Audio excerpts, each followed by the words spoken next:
l'isolation de vos combles avec la société Yep Habitat. Et la société Péris, partenaire du rugby languedocien, vous présente Série Rugby.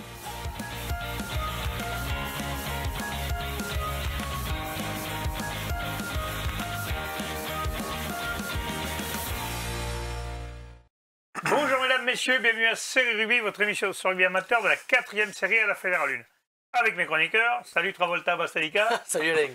Salut Doudou. Salut Alain. Et salut Bubu. Salut Alain. Ça va Travolta? J'arrête de danser, c'est bon. Moi, je suis pas bien en tout cas parce que tu as fait rêver tout le Languedoc avec ça. Je suis pas bien. Je suis à côté d'une star. Maintenant c'est qui l'Occitanie. danse très bien. Ouais. Et donc toutes les filles à l'époque ont été raides dingues. Je suis pas bien. J'ai une pression terrible. Je sais pas quoi faire. Bon, on va parler, messieurs, de la Fédérale. N'oubliez pas, nos amis de la Fédérale, vous êtes invités, vous aussi, à la nuit Série Rugby qui se déroulera le 30 avril 2019 à Zingo-Zango à Béziers, Zinga-Zanga, pour ceux qui ne connaissent pas. Et il vous faut réserver, surtout réserver sur serierugby.fr pour avoir ce petit bracelet pour pouvoir rentrer. Vous avez réservé, vous? Absolument. Ah bon, mais vous serez là, de toute façon, on va vous faire bosser un peu, ça vous change un peu. Tant que vous qui ne travaillez pas trop, on va rien dire, mais bon, bref. C'est ça. Et surtout, pensez à voter parce qu'il y a des selfies, il y a des trophées à gagner. Il y aura des beaux trophées Série Rugby à gagner pour les équipes qui gagneront une meilleure selfie, meilleur cagoulin. Ça promet des belles images en perspective. C'est clair. Messieurs, on va parler des matchs à venir parce qu'il n'y a pas eu beaucoup de résultats. Il y a eu un résultat en Fédéral 3 et un en Fédéral 2, on en parlera tout à l'heure. Mais on va parler des matchs à venir de la poule 6 de Fédéral 3. Et il y a Jacou qui reçoit Valréas. Là, messieurs, il y a un match important à venir. Parce que si Jacou gagne, ils sont quasiment sûrs de se qualifier, meilleur 5e. Parce que là, la lutte pour les meilleurs 5e, elle va être âpre ce week-end. Bon, il y a 4 ou 5 équipes qui se tiennent dans toutes les poules confondues pour pouvoir se qualifier. On a regardé, il y a 4 équipes au-dessus, qui elles seront très certainement meilleures 5e. Et ensuite, il y a 4 équipes dont fait partie Jacou et Pézenas, pardon, qui vont se partager. Donc 4 plus Jacou plus Pézenas, ça fait 6. Il y a 6 équipes qui vont se partager 4 places. Donc, et là, il faut sortir les calculatrices. Non, il faut gagner. Ben, chaud parce que non, même pas, aussi joue même en gagnant, c'est... Même pas, ouais. D'accord, là après ça va être... Il n'y a que les bonus offensifs qui permettraient de... C'est les bonus qui vont des... Ouais. Ça dépendra des résultats des autres, en fait. Voilà. Bon, revenons à Jacou Valréas, messieurs, que vous en pensez, vous? Jacou à domicile, vous croyez que... Un match serré à l'aller, il y a eu juste 2 points d'écart, 28-26. Valréas va certainement venir pour essayer de faire quelque chose, parce qu'ils peuvent justement... faire pareil, hein. Aussi se qualifier. Il y a comme point d'écart, donc ils peuvent se qualifier, sortir meilleur 5e. Maintenant, bon, c'était quand même un Jacou de... Ouais, Jacou à la maison, beaucoup, je pense qu'ils vont faire le job. Jacou à la maison, dernier match de la saison à la maison, pour une place qualificative. Ils ont toute la potion magique, là. Oui, c'est clair. Et Uzès, bon, se déplacera au Cavaillon, nos amis d'Uzès. Il risque de se maintenir, hein, parce que Martigues est forfait général et Monteux a de gros soucis d'effectifs. Donc ça se pourrait que Uzès, s'ils ont les effectifs pour la saison prochaine et s'ils acceptent, ils pourraient être maintenus en Fédéral 3. Ouais. C'est une info, ça. C'est une info, hein. Allez, messieurs, on va parler des matchs maintenant de la poule 11 de Fédéral 3. Il y a eu un match ce week-end qui s'est joué, c'est Thuir qui recevait Saverdin, Guillaume. Ouais, tout à fait. Score, Thuir qui a gagné, d'ailleurs. 44-9. Pour un match en retard pour la première place, les Catalans, ils n'ont pas fait semblant. Hein. Ils ont de suite emballé la rencontre avec un essai dès la 3e minute par l'inarrêtable Tondu. Hein. Imité 5 minutes plus tard par le berger Porical, l'ailier, à la 8e minute. Donc d'entrée, ils ont marqué les points. Ah, mais tu reviens très fort en boule. Ils sont premiers. Là, ils ont les 3 quarts en feu. Et il menait 17-9 à la mi-temps. Ils marquent 24-0 en deuxième mi-temps. Ouais. Et en deuxième période, ils ont encore accéléré. Avec Saverdin avait fait tourner, ils avaient fait l'impasse sur ce match Eh ben, on n'a pas eu trop d'infos. On a eu quelques images du match. J'avais pas l'impression qu'il y avait plus d'absents que. Enfin, je les connais pas tous physiquement. La charnière était là, l'arrière était là. Il y avait des piliers.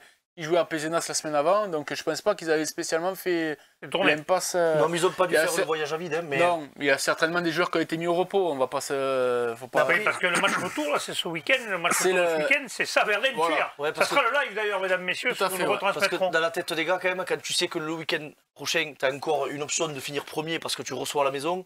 Ouais, mais c'est la même tu équipe. te motives pas autant. C'est la même équipe, là tu marques des points. Donc, il n'y aura pas le même score. Oui, mais je pense que de toute façon, c'est sûr. Et puis quand même, à la mi-temps 17-9, c'est qu'il y a eu un poignard quand même, parce que c'est rien quoi, 17-9. Tu vois, il y aurait eu 28-0, un truc comme ça, et puis après 45. Ça veut dire que tu as lâché voilà, tu peux dire que tu as lâché dès la première. Là, 17-9. Ils sont attardés pour faire un coup quand même, finalement.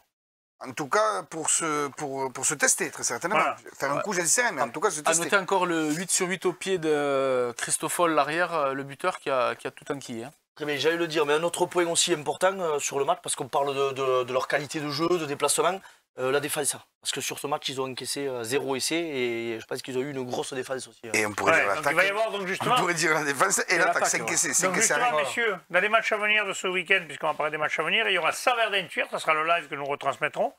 La Tourteza Pézenas qui va être hyper important pour la qualif aussi pour le stade de Pissinois.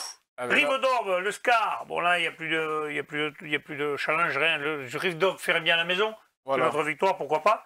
Servien-Bougeant, Revel, là aussi, Revel doit gagner pour Revel, s'ils veulent essayer d'encaper une deuxième place, parce que bon, je pense pas que c'est encore faisable pour eux.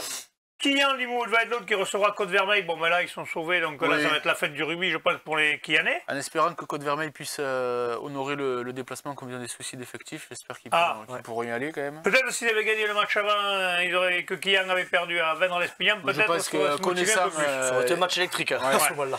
Connaissant les Catalans, je pense pas qu'ils vont lâcher le morceau, qu'ils vont y aller quand même. Hein. Oui, je pense aussi. Et pas la base, Vendre-l'Espignan qui se jouera pour le plaisir celui-là, puisque bon, les deux équipes ne jouent plus rien, sont maintenues tous les deux. Il y a eu un super 3-0 au match arrivé. Il y aura plus de... ça va être triste au niveau de score. À mon avis, il y aura plus d'essais, je pense. Messieurs, qu'est-ce que vous pensez de ces matchs? Vous pensez qu'il va y avoir des surprises ou qu'on va voir...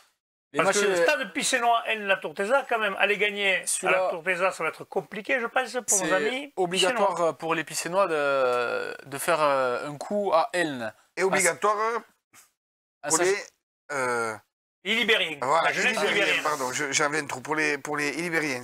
Les deux doivent obligatoirement l'emporter. Ils peuvent espérer encore être dans les 3 premiers, donc il leur faut absolument gagner.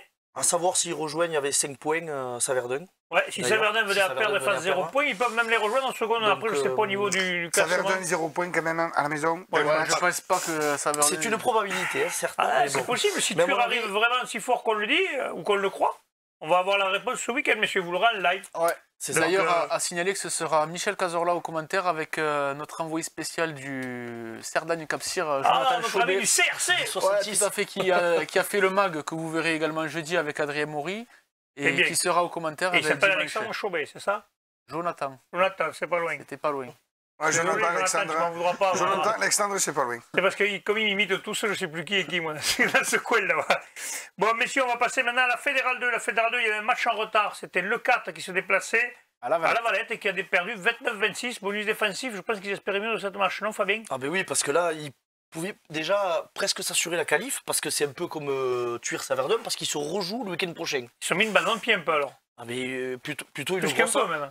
Ouais. Sachez que c'était à l'extérieur quand même. Ouais, ben enfin, quand tu veux viser les playoffs et que tu es obligé de gagner pour un La Valette, c'est un concurrent direct. Ils n'allaient pas les laisser gagner. Si, gagner. Oui, voilà. Après, pardon, ils ont mené. Ça valait un chat. C'est ça. Tu danses trop vite, t'as l'air qui t'a enrhumé. Non, leurs deux derniers déplacements dans le Var l'ont pas réussi parce qu'ils ont perdu de peu aussi à Saint-Raphaël. Là, cette fois, c'est à la Valette. Ouais, c'est putain, Fabien, tu vas rester bon. Il y a eu une pluie de mesdames, messieurs, vous allez avoir en direct live Fabien qui va tomber à l'épaule. T'inquiète, ça va. C'est John Travolta, il veut bouche à bouche. Non, mais c'est vrai, comme dit Jamy, il y a eu une pluie de cartons. Il y a eu quand même 2 blancs, 4 jaunes, 3 rouges, qui sont transformés en rouges quand même. Ça va manquer déjà la semaine prochaine. Oui, et qui leur a fait très très mal, ils prennent un blanc à 5 minutes de la fin. Sur le coup, ils prennent 3 points.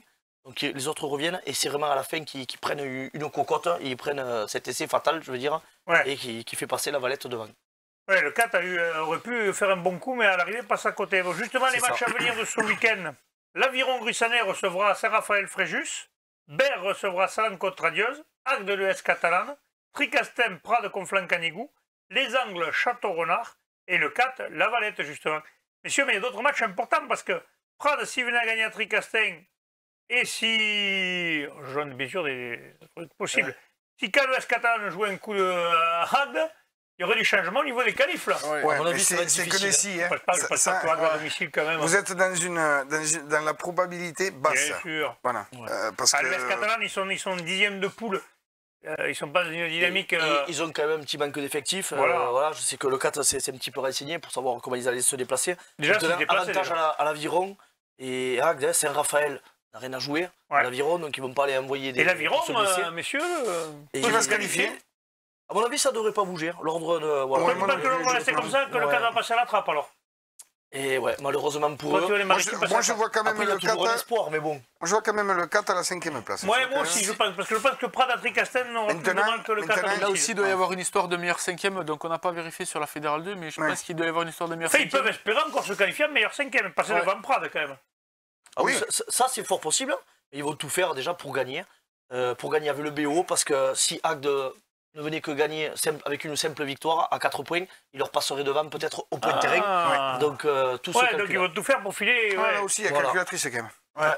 Et on va se régaler la semaine prochaine. Dans les baies aussi, il peut y avoir du changement. La baie de Prades, justement, et la baie de Agde sont un peu au coude à coude pour la qualif. Et ça va dépendre, ça va beaucoup influer sur la suite du championnat. S'ils arrivent les Agatois à gagner contre l'US Catalan, ça pourrait leur permettre de passer devant Prada. D'accord, parfait. Allez, on va passer maintenant à la poule 5 de Fédéral 2. Nous avons Castelnaudary qui se déplace à Nègrepelisse. Pour Castelnaudary, la saison elle est gagnée, ils sont maintenus. Bon, maintenant ils vont chez le dernier. Oh, et ça joue sans pression là. Sans pression, ils vont. Là maintenant c'est que du bonus. Ils vont jouer tous les ballons, ils vont se régaler. Ils ont eu le bon bringue derrière parce que je pense qu'ils en ont besoin aussi. Hein. Depuis qu'ils ont changé un peu les entraîneurs, il me semble, ils sont sur une nouvelle dynamique. Ils ont mis des gros scores récemment. Voilà, c'est à l'extérieur, mais c'est chez le dernier. C'est pas une victoire à l'extérieur, c'est fort possible pour Castelnaudary. Ils peuvent aller le faire maintenant. De toute façon, maintenant ils sont maintenus. Comme on disait, c'est vraiment que du bonus. Il y a quand même un gros match entre Pamiers, Villefranche-Lauragais. Oui, c'est ça. Pamiers qui a pas droit à l'erreur parce que Castel-Sarrazin. Juste derrière. Et Castel qui reçoit Cahors quand même. Hein. Voilà. Cahors ne joue plus rien. Voilà, ne joue plus rien. Castel-Sarrazin peut le jouer. Donc Pamiers, attention, face à Villefranche-Lauragais qui envoie du jeu, qui envoie du beau jeu. Attention pour cette équipe Pamiers. Attention aussi, là, il peut y avoir du changement. Ouais, et surtout qu'il y a eu des matchs arrêtés il y a 15 jours, il y a 3 semaines. Justement, il me semble que c'était Villefranche-Lauragais, Castel-Sarrazin, je ne sais plus. Donc il risque d'avoir des points en moins. Et la semaine après également, il y a eu un autre match arrêté aussi. Donc ça se peut encore de bouger. Le classement n'est pas encore définitif, on le saura bientôt. Voilà. Allez messieurs, on passe à la Fédérale 1, la poule 3. Les matchs à venir de ce week-end, Valence-Roman recevra Nîmes. Saint-Sulpice, l'Avenir Castanéen, Florence recevra Blagnac Rugby. Rodez-Aveyron recevra Aubenas. Et Groyer recevra Serrette. Narbonne et Texan. Donc les Narbonnais, bon, ils sont pas. Je crois que tu allais dire ça. Quoi pas. Je crois que tu allais dire ça. J'ai un peu plus de respect quand même pour cette équipe quand même. Pour avoir eu la chance de porter le maillot, monsieur, moi aussi. Hein, c'est ce que je veux dire. En jeune. Donc non, bon, de toute façon, le classement ne changera pas puisque Saint-Sulpice ne peut pas revenir sur Narbonne. Donc Narbonne est sûr de rester 5e et d'être qualifié pour le challenge. Du Manor. Eh bien, le Dimanor, vous allez me sortir Jean Prat, comme je l'ai dit à chaque fois, moi. Et donc, du coup, il n'y aura pas de gros bouleversement dans cette poule au niveau classement. Est-ce que Valence va faire 100 points? De quoi? Est-ce que Valence va faire 100 points? Valence, il reçoit Nîmes. Je pense que Nîmes, ils n'ont pas coché ce match-là. De toute façon, quoi qu'il arrive, ils ne reviendront pas. Donc, à mon avis, ils vont pas se tester ou prendre de la casse à Valence-Roman qui va monter en Pro D2. Enfin, qui va essayer de monter en Pro D2. Ils sont pas fini. C'est quand même énorme. Il y a Rouen qui est équipe en face aussi. C'est rare les 100 points, les équipes qui arrivent à mettre 100 points en fédéral. On ne l'a pas vu souvent dans toutes les poules réunies. Ça arrive plus souvent en fédéral 3 qu'en fédéral 1 quand même. Et surtout 20 points d'écart sur le second. Ouais, c'est quand même extraordinaire ça. 20 points sur le second, t'imagines 35 points sur le troisième. C'est monstrueux. Ils ont une équipe pour moi qui marche sur l'eau. Le deuxième, il a aussi 15 points d'avance, 16 sur le troisième. Oui, après c'est resserré par contre. Après on voit qu'entre Narbonne et le troisième, il n'y a plus que 7 points. Après c'est le souci de cette fédérale 1 un peu où les clubs ils sont vraiment c'est un peu tout mélangé. Effectif de Pro D2. Et les autres, bon, qui. On sait qu'il y a des clubs qui sont déjà prêts à monter, il y en a d'autres qui restent là, mais parce qu'il leur manque la marge de plus, quoi. Après Nîmes, faire une coup à Valence, ça permettrait peut-être de passer à la 3e position, mais quel intérêt? Ok. Ouais. 3, 4 ou 5, 6. Je ne sais pas s'il y en a aucun, mais je pose la question. Là, on va dire quand même que. Normalement, plus tu finis sachant que Narbonne ne les rattrape pas, puisque 3, 4, 5, 6 joueront le truc, ils sont sûrs de sortir de 4e, donc ça n'a pas l'intérêt de. C'est ça. Même à la limite, c'est surtout de ne pas avoir de blessés ni de suspendus, peut-être. C'est ça, surtout ça. Bon, messieurs, avant de se quitter, on va se retrouver demain pour les séries. Pensez donc, mesdames, messieurs, à voter sur serierugby.fr pour élire, vas-y, qu'est-ce que tu fais? Tu fais des petits coucous, là, tu fais des... sur serierugby.fr pour le meilleur cagoulin, parce qu'il y a des images de fédéral, de séries, donc pensez à voter et surtout pensez à réserver pour la nuit série rugby. On vous attend tous et nombreux à Zinga Zanga. Messieurs, je vous remercie. À demain. Transpirez bien sur tous les terrains. Allez, salut.